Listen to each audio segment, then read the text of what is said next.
기도하겠습니다. 좋으신 아버지 하나님, 오늘도 저희들에게 말씀을 허락하여 주시고 또 그 말씀을 향해서 나아갈 수 있도록 인도하여 주시니 감사를 드립니다. 주님, 오늘도 우리에게 그 말씀을 통하여서 하나님 앞에서 어떠한 삶을 살아야 되는지를 알게 하여 주시고 특별히 주신 말씀 붙들고 믿음으로 승리하며 살아가는 삶의 자리가 되게 하여 주옵소서. 결단코 하나님 앞에서 자고하지 않게 하시고 우리의 참된 힘과 능력이 되시는 주 예수 그리스도를 의지하면서 믿음으로 승리하며 살아가는 우리의 일상의 모습이 되게 하여 주옵소서. 우리 구주 예수 그리스도의 이름으로 기도드립니다. 아멘. 오늘 우리에게 주신 말씀은 역대하 13장 10절에서 22절입니다. 그러나 우리에게는 주님만이 우리의 하나님이다. 우리는 그를 저버리지 않았다. 주님을 섬기는 제사장들은 다 아론의 자손이다. 레위 사람들도 자기들의 직무를 수행하고 있다. 그들은 날마다 아침 저녁으로 주님께 번제를 드리고 향을 피워 드리고 깨끗한 상에 빵을 차려놓고 금 등 잔대에는 저녁마다 불을 밝힌다. 이렇게 우리는 주님께서 정하여 주신 법도를 지키고 있다. 그러나 너희는 그 법도를 저버렸다. 똑똑히 보아라.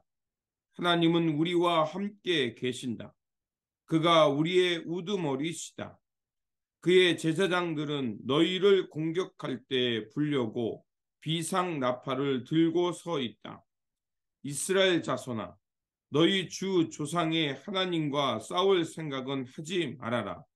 이길 수 없는 싸움이 아니겠느냐. 그러나 여로보암은 이미 복병에게 유다 군 뒤로 돌아가 있다가 뒤에서 나오라고 지시하여 두었다. 복병이 매복하는 동안 중심 공격 부대는 유다군과 정면에서 대치하고 있었다.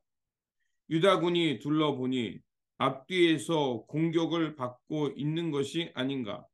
그래서 그들은 주님께 부르짖고 제사장들은 나팔을 불었다. 유다군이 함성을 지르고 하나님께서 여로보암과 온 이스라엘을 아비야와 유다군 앞에서 치시니 이스라엘 군이 유다군 앞에서 도망하였다. 하나님께서 이처럼 이스라엘 군을 유다 군의 손에 붙이셨으므로 아비야와 그의 군대가 이스라엘 군을 크게 무찔렀다. 이스라엘에서 뽑혀온 정예병 가운데 죽어 쓰러진 병사가 50만 명이나 되었다. 이렇게 이스라엘 군이 항복하고 유다 군이 이긴 것은 유다가 주 조상의 하나님을 의지하였기 때문이다. 아비야는 여로보암을 뒤쫓아가서 그의 성읍들 곧 베델과 그 주변 마을들, 여사야와 그 주변 마을들, 에브론과 그 주변 마을들을 빼앗았다. 여로보암은 아비야 생전에 다시 힘을 회복하지 못하고 주님께 벌을 받아 죽고 말았다. 그러나 아비야는 더 강해졌다. 그는 아내 14을 두었으며 아들 22과 딸 16을 낳았다. 아비야 통치 때의 다른 사건들과 그의 치적과 언행은 이또 예언자의 역사책에 기록되어 있다. 아멘. 오늘 본문 말씀은 남유다 왕 아비야와 북이스라엘 왕 여로보암의 싸움을 전해주는 말씀입니다. 아비야는 다윗 왕의 증손자입니다. 즉 그는 다윗의 혈통을 따라서 유다의 왕이 되었다는 것입니다. 하지만 북이스라엘을 다스리고 있던 여로보암은 그 다윗의 혈통이 아닌 자기 힘으로 스스로 왕이 된 사람이었습니다. 그렇기에 하나님의 그 언약과는 전혀 상관이 없이 왕이 된 사람이었습니다. 그로 인해서 남유다와 북이스라엘은 끊임없이 전쟁을 하게 됩니다. 남유다의 아비야 왕은 40만 군대를 이끌고 전쟁터로 나가게 되고 그리고 북이스라엘의 여로보암 왕은 80만의 군대를 이끌고 결국 전쟁터에서 대치하게 됩니다. 전쟁에 참여하는 군사의 수를 보면 북이스라엘의 군대가 남유다의 군대의 2배나 되는 것입니다. 누가 봐도 이 전쟁에서 승리할 수 있는 것은 바로 북이스라엘이었습니다. 그런데 그 전쟁의 결과는 오늘 본문 말씀이 말하고 있는 대로 남유다의 승리로 끝났습니다. 그 아비야의 군대가 북이스라엘 군대를 크게 무찔렀던 것입니다. 그래서 17절에 보니까 그 북이스라엘 병사가 무려 50만이나 쓰러졌다라고 말합니다. 군사력에 열세가 있었던 남유다가 어떻게 2배나 되는 80만 대군, 그 북이스라엘을 물리칠 수 있었을까요? 오늘 본문은 우리에게 그 이유를 말해주고 있습니다. 18절에 보니까 이렇게 이스라엘 군이 항복하고 유다 군이 이긴 것은 유다가 주 조상의 하나님을 의지하였기 때문이다 라고 말하고 있습니다.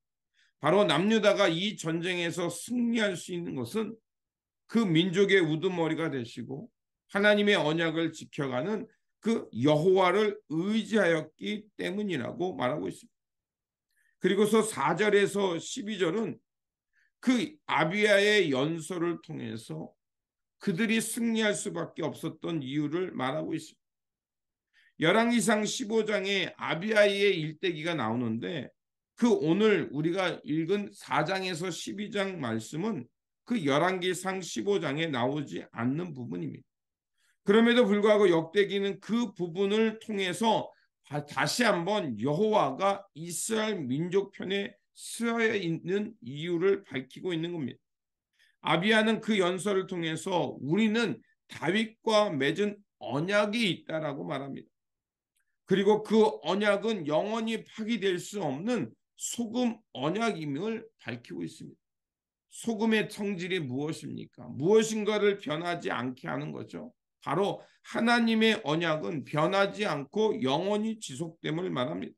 그래서 5절에 보면 이렇게 되어 있습니다. 이스라엘 하나님 여호와께서 소금 언약으로 이스라엘 나라를 영원히 다윗과 그의 자손에게 주실 것을 너희가 알 것이 아니냐.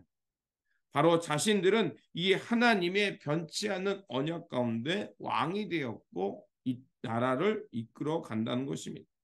아비야는 이스라엘 나라를 다윗과 그의 자손에게 주었지 솔로몬의 부하였던 여로보암에게 주지 않았다는 것입니다. 또한 여로보암은 그렇게 하나님의 뜻을 거역하는 자고 배반자라는 것입니다. 결국 북이스라엘의 여로보암의 왕은 그 군대가 아무리 막강하다 할지라도 다윗의 정통성을 가진 이 남유다를 이길 수 없고 너희들의 이런 전쟁 행위는 곧 하나님의 언약에 대한 행위요 하나님에 대한 거역임을 말하고 있습니다. 또한 8절에서 9절은 그 여로보암 즉 북이스라엘이 왜 너희들은 하나님의 정통성이 없는가를 말합니다. 특별히 여로보암은 그 이스라엘 백성들이 북이스라엘 백성들이 예루살렘에 가서 예배 드리는 것을 막기 위해 베델과 단에 그 금송아지를 만들어 놓고 바로 이것이 하나님이다라고 해서 대체 신을 만들었습니다. 그래서 금송아지를 만들었고 그것을 숭배하고 제사 드리겠습니다. 그러면 하나님의 말씀과 언약을 가지고 있던 제사장과 레위인들은 어떻겠습니까? 당연히 금송아지를 숭배할 수 없기 때문에 그들은 그것을 거부했고 결국 북이스라엘에서 쫓겨나게 되었습니다. 그래서 그러니까 제사장과 레위인들이 부족하니까 어떤 일이 일어나냐면 제사장과 레위인을 대신하기 위해서 아무나 수송아지 1마리와 순양 7마리를 내면 그들에게 성직을 맡겼습니다. 결국 이러한 것들은 하나님을 대적하는 것뿐만 아니라 하나님께서 세우시는 아론의 혈통 속에 세워지는 제사장과 레위인들을 업신여겼음을 말하는 것입니다. 그들은 금송아지를 만들어 하나님을 거역했고 또 수송아지 1마리와 순양 7마리를 가지고 아무나 제사장을 세웠다는 겁니다. 결국 성직 매매를 했다는 거죠.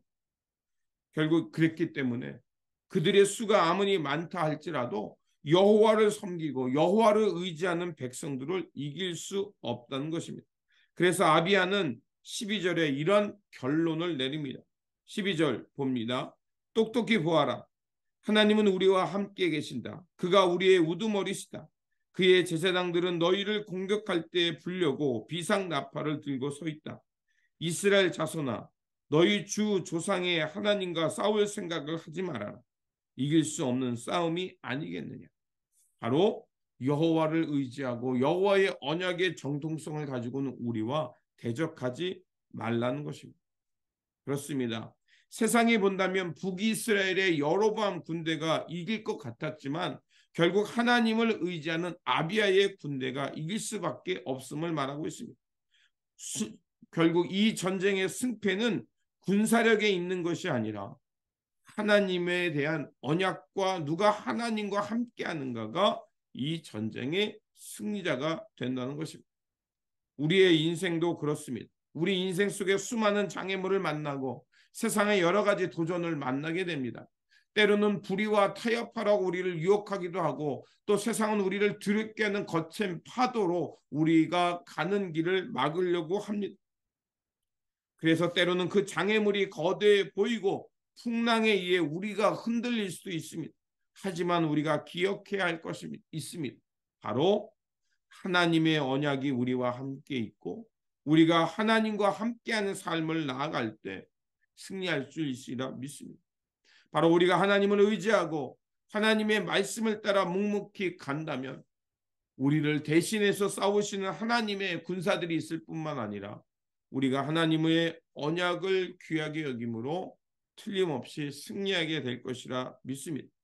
그러므로 오늘도 우리에게 그 승리를 주시고 하나님과 동행하기를 원하시는 그 하나님을 기억하면서 변치 않는 하나님의 소금 언약, 그 언약이 우리와 함께함을 믿고 날마다 그 주님을 의지하면서 승리하며 살아가는 저와 여러분들이 되시기를 주님의 이름으로 축원드립니다. 기도하겠습니다. 구원의 하나님, 군사력만 본다면 40명의 군대가 80명과 싸워 이길 수 없었습니다. 그럼에도 불구하고 남유다가 북이스라엘과 싸워 승리할 수 있었던 것은 바로 그들이 하나님과 함께하였고 하나님의 언약을 의지했기 때문입니다. 주님, 우리가 살아가는 이 인생 속에 다시 한번 우리가 하나님과 함께하게 하여 주시고 주님의 말씀을 기억하며 살게 하여 주옵소서. 그래서 세상이 아무리 거대해 보이고 그들이 막강해 보여도 하나님의 언약을 이길 수 없음을 기억하면서 믿음으로 그 말씀을 붙들고 승리하며 살아가는 우리의 삶의 자리가 되게 하여 주옵소서. 그래서 우리가 살아가는 이 땅과 우리가 믿음으로 살아가는 삶을 통해서 다시 한번 하나님의 나라의 공평과 정의가 하수같이 흐르는 세상이 되도록 주님께서 이루어 주시옵소서. 우리 구주 예수 그리스도의 이름으로 기도드립니다. 아멘.